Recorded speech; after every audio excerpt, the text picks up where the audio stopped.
Salvation தொலைக்காட்சி நேயர்களுக்கு வணக்கம். நேயர்களே, வேதம் பேசும் காலங்கள் என்ற இந்த தொடர் நிகழ்ச்சிக்கு உங்களை வரவேற்கிறோம். நம்ம பயணத்துல நீங்க பார்த்தீர்கள் என்றால், ஆண்டவர் இந்த இஸ்ரேல் புத்திரர் தன்னுடைய சொந்த மக்களாக எவ்வளவு அருமையாக தெரிந்து கொண்டு, அவர்களை ஒரு பெரிய தேசமாக நம்மலாம் நினைப்போம். அந்த அவங்களே பரதேசிகள்னு சொன்னா கூட ஆண்டவர் அப்படி நினைக்கல இல்லையா? அவங்களுக்கு ஒரு தேசமாக ஆக்குவதற்கு முன்பாக அவங்களுக்கு என்னென்ன செய்யணும், எப்படிப்பட்ட சட்டதிட்டங்களுக்கு அவங்க கீழ்ப்படிஞ்சு நடக்கணும், எதெல்லாம் செய்யக்கூடாது, எது கர்த்தருக்கு பிரியமில்லாதது, கர்த்தருக்கு பிரியமானவைகள் என்ன என்ற விஷயங்களெல்லாம் நிறைய அவர் சொல்லிக்கொண்டே வருகிறார். நம்ம ஆலயங்கள்லாம் சர்ச்சிலலாம் என்ன பண்ணியிருக்கோம், அடிக்கடி இந்த 10 கட்டளைலாம் கேட்போம். ஆனாலும் 10 கட்டளையும் மொத்தமாக சொல்ல சொன்னால் நிறைய பேருக்கு நமக்கு தெரியாது. ஆனால் நமது நிகழ்ச்சிகளை தொடர்ந்து நம்ம வந்து இந்த யாத்ராம புஸ்தகம், என்னாகம புஸ்தகங்கள், லேவியராகம் இதெல்லாம் படிக்கிறப்ப அதில் என்னென்ன கட்டளைன்னு முக்கியமான விஷயங்களை வந்து நம்ம வந்து தொகுத்து கொடுக்க போகிறோம். நிகழ்ச்சியோடு இணைந்திருங்கள். நம்மோடு பேசுவதற்காக திரு வெங்கடேசன் வந்திருக்கிறார். வாங்க நம்ம போய் அவரை சந்திக்கலாம். வணக்கங்க. இப்போ நம்ம அந்த பயணத்துலாம் இருக்கோம். சீனாய் மலையில் ஆண்டவர் மோசேக்கு கொடுக்க போகிற சட்டங்களை பற்றி பார்க்க போகிறோம். அதுக்கு முன்னாடி ஒரே ஒரு வசனத்தை நான் சொல்லணும் அப்படின்னு நினச்சேன். எப்படின்னா, ஆண்டவர் வந்து இந்த இஸ்ரேல் புத்திரரை ரொம்ப சந்தோஷமாக அவங்கள ஏற்றுக்கிட்டு அவங்கள வந்து எப்படி சொல்கிறார் அப்படின்னா, சகல ஜனங்களிலும் நீங்களே எனக்கு சொந்த சம்பத்தாக இருப்பீர்கள், பூமியெல்லாம் என்னுடையது அப்படின்னு சொல்றாரு இல்லையா? சொந்த சம்பத்துன்றதுக்கு வந்து எபிரேய மொழியில வந்து செகுலா அப்படின்னு வந்து சொல்றாங்க. அப்ப அந்த செகுலா அப்படின்னா என்ன அர்த்தம் அப்படின்னா, இப்போ ஒரு ராஜா இருக்காருன்னு வச்சுக்கோங்களேன். அவர் வந்து நிறைய போருக்கெல்லாம் போறாங்க, அவங்களும் சம்பாதிக்கிறாங்க, நிறைய ட்ரெஷர்ஸ் வச்சிருப்பாங்க அவங்களுக்குன்ட்டு. அறையில இப்ப சாலமன் ராஜாலாம் எவ்வளவோ வச்சிருந்தாரு, தாவீது ராஜா வச்சிருந்தாரு. அப்ப அந்த சொந்த சம்பத்து அவங்களோடது. அப்ப நிறைய இந்த ரூம் நிறைய அவங்களுக்கு வந்து பொக்கிஷம் இருந்தாலும் கூட தனக்குன்னு சில இதை வந்து தனியா எடுத்து வச்சிருப்பாங்க, தன்னுடைய சொந்தத்துக்கு யூஸ் பண்றதுக்கு. இப்ப நகையே இருக்கு, அந்த சில நகையை வீட்லயே பார்த்தீங்கன்னா அம்மாமாருங்க அதை அந்த நெக்லஸ் அவங்க மட்டும் தான் போடுவாங்க, யாருக்குமே கொடுக்க மாட்டாங்க. அது மாதிரி இந்த சொந்த சம்பத்துனா அவங்களுக்கே உரியது அப்படின்ற மாதிரி ஆண்டவர் வச்சிருந்திருக்கிறாரு. இப்ப இன்னொன்னு அதுல என்ன சொல்லலாம் அப்படின்னா, ஒரு சம்பத்து, சொந்த சம்பத்து, ஒரு ட்ரெஷர் இருக்கு அப்படின்னா யாருக்குமே தெரியாம கூட இருக்கும். அதனுடைய வேல்யூ, அதனுடைய மதிப்பை வந்து வெளியே காமிக்கிறது, வெளியே எக்ஸ்போஸ் பண்றது, இவ்வளவு பெரிய மதிப்புடைய ஒரு பொருள்ன்றது மாதிரி ஆண்டவர் இந்த இஸ்ரேல் புத்திரரை வந்து தனது சொந்த ஒரு பொக்கிஷமாக வச்சிருந்திருக்காரு. அதுதான் அந்த வார்த்தையை வந்து, அந்த செகுலான்ற வார்த்தை அடிக்கடி வரல. இன்னொரு இடத்துல எந்த இடத்துல வருது அப்படின்னா, தாவீது ராஜா வந்து தன்னுடைய ஆஸ்தியில இருந்து சர்ச்சு கட்ட கொடுப்பாரு, சாலமன் தேவாலயம் கட்டுறதுக்கு. அந்த இடத்துல இது வருது வந்து பாத்தீங்கன்னா, ரொம்ப ரேரா 2-3 இடத்துல அந்த செகுலான்ற வார்த்தை வருது அப்படி. அப்ப அவ்வளவு தூரத்துக்கு ஆண்டவர் தன்னுடைய சொந்த சம்பத்தா அந்த இஸ்ரேல் புத்திரர் நினைச்சிருக்காருன்னு வருது. சொந்த ஜனம் தான் சொல்றாரு, அவர்கள் என்னுடைய பிள்ளைகள் அப்படிங்கிறது ரொம்ப அற்புதமா இஸ்ரவேலை தேவன் தெரிந்து கொண்டது அப்படிங்கிறது ஏதோ ஒரு போறப்போக்கில் அப்படிங்கிறது இல்லை. அங்க வந்து தேவன் ஆபிரகாமை தனி ஒருவனாக அழைத்து அதுல இருந்து தான் வந்து இஸ்ரவேலை தெரிந்து கொள்ளுகிறார். ஏன்னா இஸ்ரவேல் மூலமாக அந்த முழு மனுகுலமும் ஆசீர்வதிக்கிறாங்க. அதுதான் ரொம்ப முக்கியமானது. ஏன்னா நோக்கம் மாறிடுச்சு. இன்னைக்கு வந்து இஸ்ரவேலர்கள் ஒருவேளை அந்த நோக்கத்தை உணராமல் இருக்கலாம். ஆனால் தேவன் ஆபிரகாமை அழைத்ததுக்கான ரீசனே என்ன அப்படின்னா, உன் மூலமாக பூமியின் சந்ததிகள் ஆசீர்வதிக்கப்படும். அப்போ உன் மூலமாக அப்படின்னா யாரு? அது எங்க வந்து நிக்குது? இஸ்ரவேல்ல தான் வந்து நிக்குது. யாக்கோபை தெரிந்து கொள்ளும்போது இஸ்ரவேல்னு பேர் வைக்கிறாரு. இஸ்ரவேல்ல 12 கோத்திரங்களை தேவன் தெரிந்து கொள்றாரு.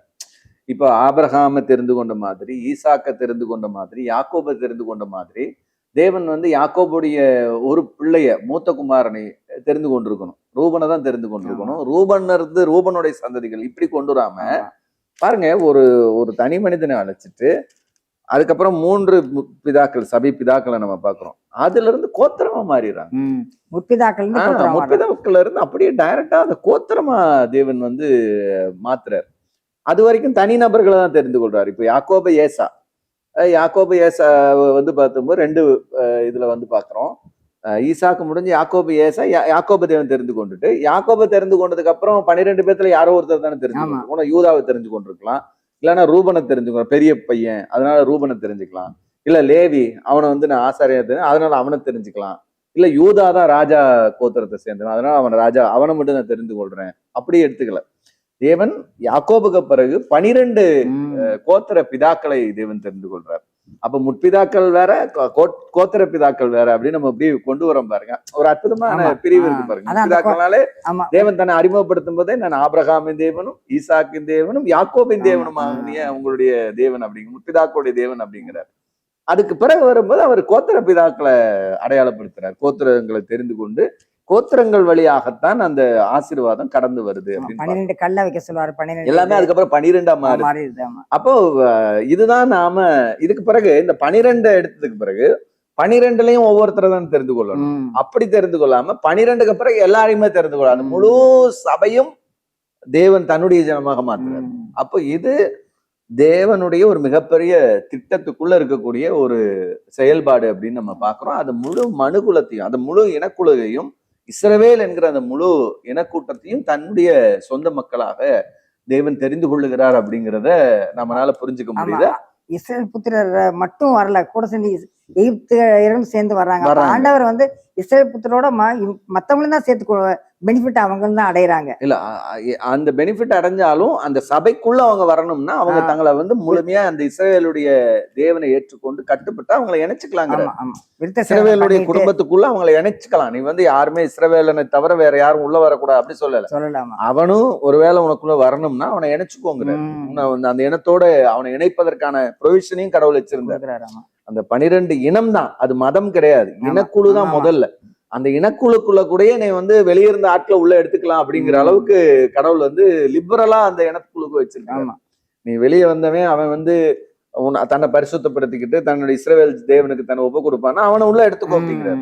அவனை உள்ளுக்குள்ள வச்சுக்கலாம், நீ அவனை இனமாக மாற்றிக்கொள்ளலாம் அப்படிங்கிற. அப்படி இல்லாதவனும் அங்க இருக்கிறான். கடவுளை இல்லாதவன், இந்த இஸ்ரவேலுடைய சபைக்கு உட்படாதவனும் அங்க இருக்கிறான்.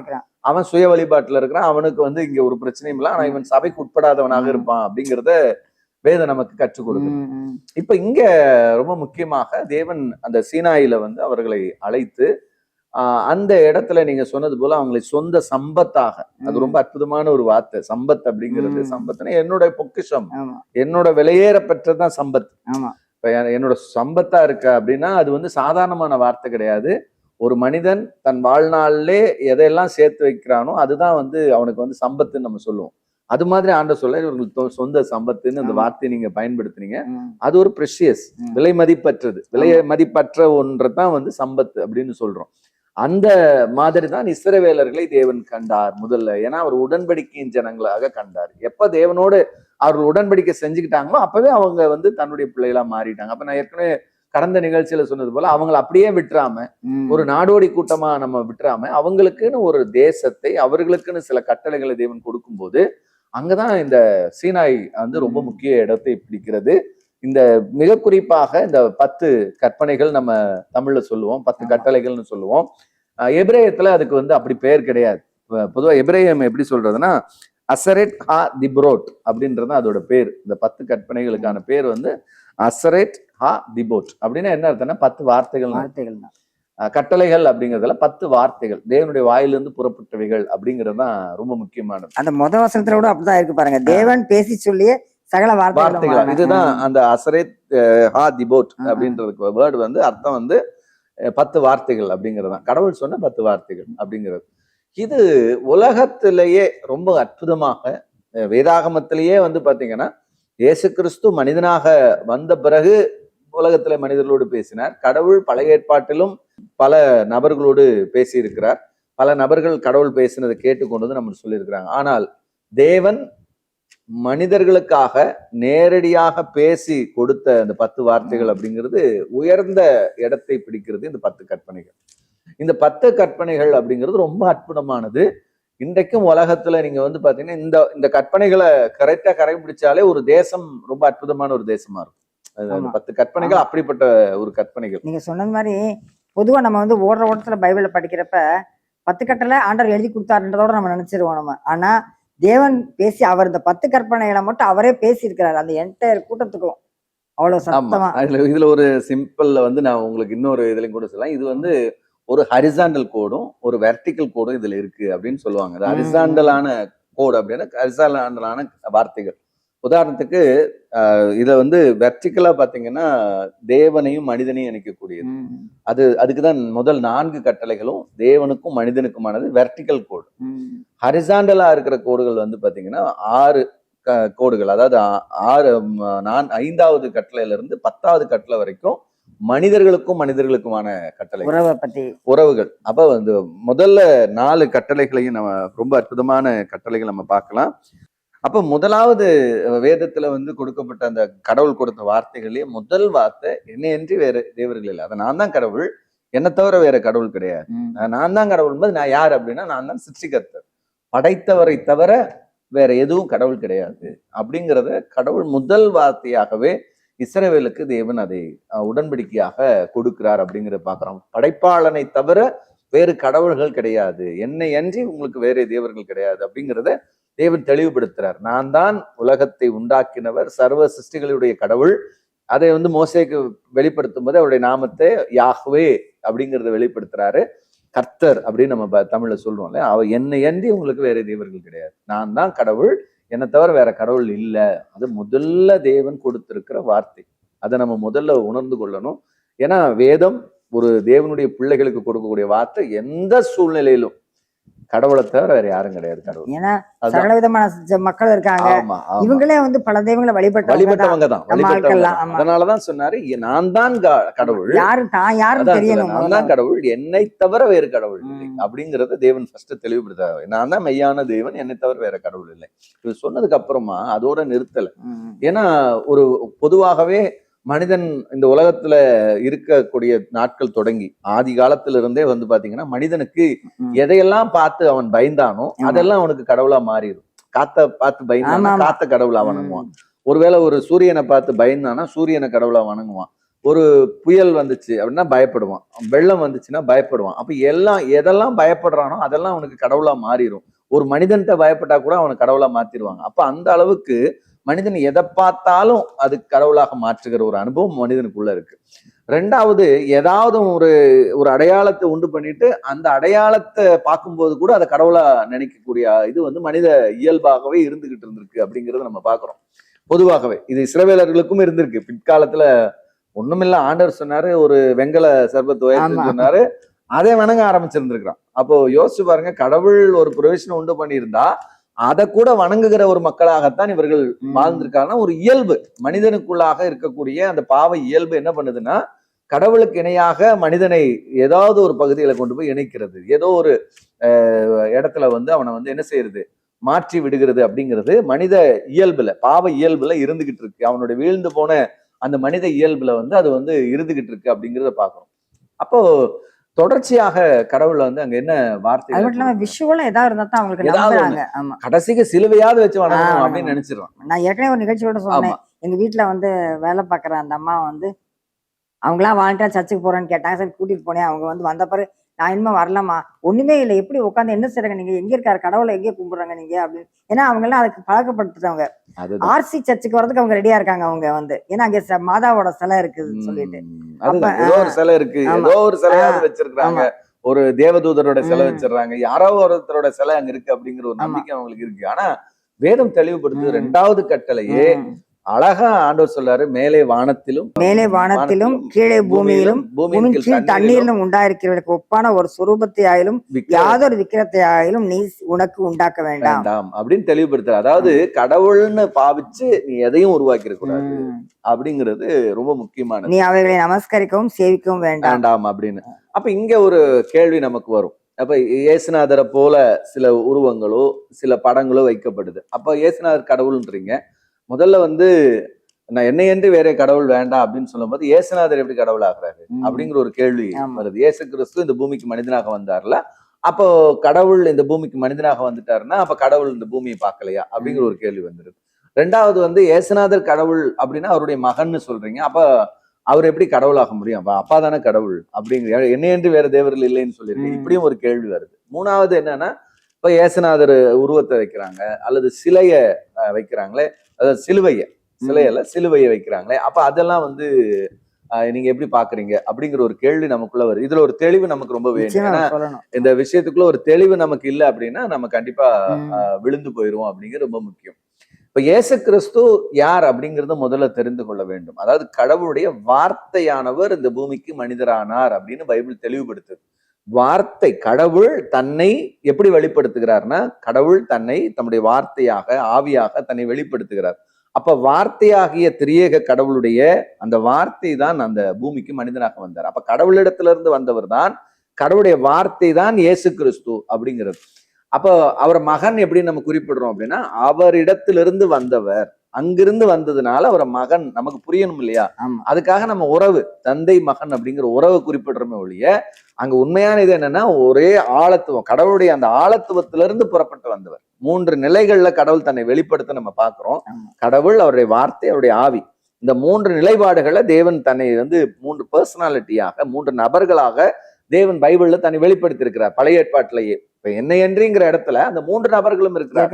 3 ஆழத்துவமும் அங்க இருக்கிறது. அப்ப அந்த ஆழத்துவத்துல வார்த்தை தான் இந்த பூமிக்கு மனிதனாக வந்தார் அப்படிங்கிறது ரொம்ப முக்கியமான. அதனாலதான் இயேசு கிறிஸ்துவை கடவுளுடைய மகன்னு சொல்றோம். அதே நேரத்துல அவர் காட் அப்படின்னு சொல்றோம். அவர் கடவுள் அப்படின்னு சொல்லக்கூடிய காரணமும் அவர் இந்த பூமிக்கு மனிதனாக வந்தவர். அதனாலதான் இயேசு சொல்லும் பொழுது, ஆபிரகாமினுடைய நாளைக்கான ஆசையா இருந்தான், கண்டு கழி கூர்ந்தான்னு சொல்லும் போது, உனக்கு இன்னும் 50 வயசு கூட ஆகலையே, ஏன்னா அப்ப அவருக்கு 30-32 வயசு தான், உனக்கு இன்னும் 50 வயசு. யோவான் சுவிசேஷம் 8வது அதிகாரம் 56 இந்த வசனம் இருக்கு, 56ல இருந்து 58 வரைக்கும். உனக்கு 50 வயசு கூட ஆகல, ஆபிரகாமை நீ கண்டாயோ அப்படின்னு கேட்கிறாங்க. யூதர்களுக்கு ஆச்சரியம், ஏன்னா கடவுளை தவிர வேற யாரும் இல்லை அப்படின்னும் போது, நீ ஆபிரகாமை பார்த்தியா அப்படின்னு கேட்கும்போது இயேசு கிறிஸ்து சொல்றாரு, ஆபிரகாம் உண்டாயிருக்கிறதுக்கு முன்பாகவே நான் இருக்கிறேன் அப்படின்ட்டார். சொன்ன உடனே உங்களுக்கு எல்லாம் கோபம் வருது. ஏன் கடவுள்ரா தன்னை அப்படின்னு. யூதர்களுக்கு அந்த 8, 9, 10 நீங்க படிச்சீங்கன்னா, தேவன் இயேசு கிறிஸ்து தன்னை எவ்வளவு ஒரு ஆளுமை இருக்கிறவராக சொல்லுகிறார். அதனாலதான் யூதர்களுக்கு ரொம்ப கோபமே வந்தது. ஏன்னா என்னையன்றி உங்களுக்கு வேற தேவர்கள் இருக்க வேண்டாம்னு சொல்லிட்டு விக்கிரகங்களை வழிபட வேண்டாம்னு சொன்னதுக்கு அப்புறம் இஸ்ரவேலர்கள் பாத்தீங்கன்னா கிட்டத்தட்ட 1400 வருஷமா விக்கிரகாராதனை பண்ணிட்டு இருந்தது. அப்போ வேதாகமத்துல பாத்தீங்கன்னா இந்த முதல் கட்டளை அப்படிங்கிறதும் 2வது கட்டளைங்கிறது ரொம்ப நெருக்கமான ஒரு கட்டளை. முதல்ல ஆண்டவர் சொல்லும் போதே அது கட்டளையா இல்லாம ஒரு இன்ட்ரோடக்ஷனா ஆரம்பிக்கிறார். உன்னை அடிமைத்தன வீடாகிய எகிப்து தேசத்திலிருந்து அழைத்து வந்த உன் தேவநாய கர்த்தர் நானே அப்படின்னு ஆரம்பிச்சுட்டேன். நீ என்னை ஏண்டி உனக்கு வேற தேவர்கள் ஏன்னா அவருக்கு நீ கடமை இருக்கு, நீ அவர் தான் கும்பிட வேண்டிய கடமை இருக்கு, நான் தான் மீட்பர் அப்படிங்கிறத சொல்லிட்டுதான் என்னிடத்துல அன்பு கூறு அப்படிங்கறத அவர் தெளிவுபடுத்துறாரு. அப்போ அதே மாதிரிதான் இங்க 2வது இதுல வரும்போது, எனக்கு நீ எந்த ஒரு விக்கிரகத்தையும் செய்யார். அப்ப இயேசு கிறிஸ்துவை பற்றி நம்ம சொல்லும் போது, அவர் அவருடைய இடத்துல இருந்து புறப்பட்டு வந்த வார்த்தையாகியவர் அப்படிங்கிறதுனாலதான் இயேசு கிறிஸ்துவை நம்ம கடவுள் அப்படின்னு சொல்றோம். இப்ப இயேசு கிறிஸ்து மாதிரி உருவம் வைக்கிறதோ அல்லது இயேசு கிறிஸ்துவனுடைய அந்த அடையாளமாக சிலுவை அடையாளத்தை பயன்படுத்துறதோ எப்படி அதை எடுத்துக்கிறது அப்படிங்கிறது இப்ப ரொம்ப முக்கியமான ஒரு பகுதிக்கு வரும். இப்போ மாம்சத்துல இயேசு கிறிஸ்து ஒரு மனிதனாக வந்தார். ஒரு பூரண மனிதனாக அவர் வந்தபோது அவரை அடையாளப்படுத்துவதற்கு அவர் இருந்த காலத்துல இருந்து ஒரு மனிதரை போல அடையாளப்படுத்த பல திரைப்படங்களை நம்ம எடுத்துக்கிறோம், அல்லது நாடகங்களை இயேசுவை போல வடிவமைப்புல ஒரு நபரை காமிக்கிறோம். அதே மாதிரி சிலுவை அடையாளத்தை நம்ம காமிக்கிறோம். இதெல்லாமே ஒரு அடையாளமாக இருப்பதற்கு எந்த தவறுமே கிடையாது. ஏன்னு கேட்டீங்கன்னா, இயேசு நம்ம கடவுள் இந்த பூமிக்கு மனிதனாக வந்தாலும் இயேசு மாதிரி தான் கடவுள், அதனால நம்ம இயேசு போட்டோ வச்சு வணங்குங்க அப்படின்னு இடத்துக்கு போகக்கூடாது. அதான் ரொம்ப முக்கியமானது. அதை ஒரு இயேசு கிறிஸ்துடைய புகைப்படமாக நம்ம காண்பிக்கிற ஒரு விஷயமோ அல்லது ஒரு நபரை காமிக்கும் போதோ என்ன செஞ்சிடக்கூடாதுன்னா, அதை கடவுளாக வணங்க ஆரம்பித்து விடக்கூடாது அப்படிங்கறத நம்ம பாக்குறோம். இப்படி இருந்திருப்பாரு அதுக்காக நம்ம காமிக்கிறோமே ஒழிய, அது அடையாளப்படுத்துறோமே ஒழிய, அந்த உருவம் கடவுள் அப்படிங்கிற இடத்துக்கு நம்ம நகர்ந்துட்டோம் அப்படின்னு சொன்னா விக்கிரக ஆராதனைக்குள்ள நம்ம போயிருவோம் அப்படிங்கிறது ரொம்ப முக்கியமான ஒரு விஷயம். அதை நம்ம முதல்ல புரிந்துக்கணும். அதேதான் சிலுவை அடையாளம். சிலுவை அடையாளம் இயேசு கிறிஸ்துடைய சிலுவை மரணத்தையும் நமக்கான மீட்பையும் அடையாளப்படுத்தக்கூடிய ஒரு அடையாளமாக இருக்க ஒழிய, அது ஒருபோதும் வணக்கத்துக்குரியதாக மாறிடக்கூடாது. நம்ம பாக்குறப்ப நமக்கு அது ஞாபகம். அதுதான் இயேசுவனுடைய அந்த சிலுவை மீட்பு, நமக்கு அதுல கிடைச்ச அந்த மீட்பு தான் நம்ம ஞாபகப்படுத்தணுமே ஒழிய, ஒருபோதும் அது நம்முடைய வணக்கத்துக்குரிய ஒரு பொருளாக மாறிடும் அப்படின்னு சொன்னா நிச்சயமா அது ஒரு விக்கிரக ஆராதனைக்கு நம்மளை கொண்டு போய் சேர்த்துரும் அப்படிங்கிறது ரொம்ப முக்கியமானது. எந்த ஒரு விஷயத்தையும் நாம அப்படிதான் பார்க்கணும். அதனால இயேசு கிறிஸ்துவோடைய புகைப்படமோ அல்லது இப்போ உதாரணத்துக்கு வச்சுக்கோங்களேன், இப்போ ஒரு நாடகத்துல ஒரு இயேசுவை போல ஒருத்தர் ஒரு ரெட் கலர் ஷால் போட்டு நடிக்கிறார், அவரை போய் நம்ம வணங்கிடுவோமா? வணங்க போறது கிடையாது. அதே மாதிரிதான் ஒரு சினிமால ஒரு இயேசுவை போல ஒருத்தர் நடிக்கிறாருன்னா அந்த புகைப்படத்தை எடுத்து வச்சுட்டு எப்படி வணங்க முடியும்? ஒரு வரைஞ்ச ஒரு மனிதனுடைய புகைப்படத்தை கொண்டு போய் எப்படி வரைய முடியும்? நிறைய இதுல நான் பார்த்தேன். பாத்தீங்கன்னா அந்த மேஞ்சர்ஸ் இது பண்றாங்க இல்லையா, குடியில ஒரு குழந்தை பொம்மை, நம்ம குழந்தைங்க விளையாடுற பொம்மை, குழந்தை பொம்மை, அந்த பொம்மைக்கெல்லாம் பூ வச்சு தொட்டு கும்பிடுறாங்க. அப்ப மனிதர்கள் எப்படி மாறி இருக்காங்கன்னு பாருங்க. நான் சில டிவி எல்லாம் பாக்குறேன், அந்த பெரிய தேவாலயங்களை கூட அந்த குழந்தை பொம்மையை அவ்வளோ பயபக்தியா கொண்டு போய் அதை புனிதப்படுத்துறாங்க. அப்போ நம்மளுடைய நோக்கம் மாறிடுது. மாறிடுது. தேவன் எதை அந்த 2வது கட்டளையில கொடுத்தாரோ அதுக்கு நேர் எதிராக நம்ம மாறிக்கொண்டிருக்கோம். ஏன்னா குழந்தை இயேசுன்னு சொல்லி அவங்க ஒரு ஆலயம் எல்லாம் கட்டி வச்சிருக்காங்க. அதுதான் அப்போ அந்த கான்செப்ட் வந்துருது உள்ள. கான்செப்ட் வந்துருது உங்களுக்கு. அப்புறம் இயேசு கிறிஸ்து வந்து குழந்தையா பாக்குறோம். எந்த ஒரு உருவத்தை உருவாக்கியும் உருவத்தை குழந்தையா காமிக்க தப்பு கிடையாது. ஆனா அந்த குழந்தைய வந்து புனிதமாக்கி ஐயோ இது இயேசு அப்படின்னு நினைச்சிட்டோம் அப்படின்னா நம்ம வந்து தேவனுக்கு விரோதமான இடத்துக்கு நம்ம போயிடுறோம். தேவ கட்டளை, கடவுள் தன்னுடைய வார்த்தை மூலமாக சொன்ன அந்த முக்கியமான கட்டளைக்கே நம்ம முரண்பட்டு போயிடுறோம் அப்படிங்கிறது ரொம்ப முக்கியமானது.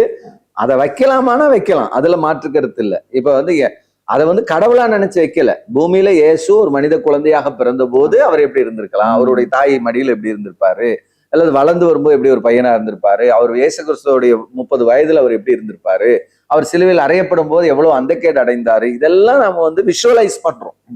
இது தவறு கிடையாது. மனிதனாக இருந்தபடினாலதான். மனிதனா இல்லைன்னா அது பண்ணக்கூடாது.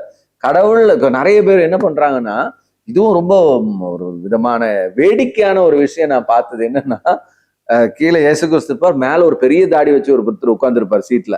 அப்போ அவர் பெரிய தாத்தா மாதிரியும் ஒரு சின்ன தாத்தா மாதிரியும் எவ்வளவு ஒரு வேடிக்கையான மனிதர்களாக இன்னைக்கு இருக்காங்க. மக்கள் வந்து பாரம்பரியமா ஆண்டாண்டு காலமா வந்து அவங்க உருவத்தையே வச்சு வழங்கிட்டு வயசான ஒருத்தர் மேல உட்கார வச்சிருக்காங்க. அவர் வந்து சீட்டு போட்டு வயசான பெரிய தாடி வச்சு உட்கார்ந்துருக்காரு.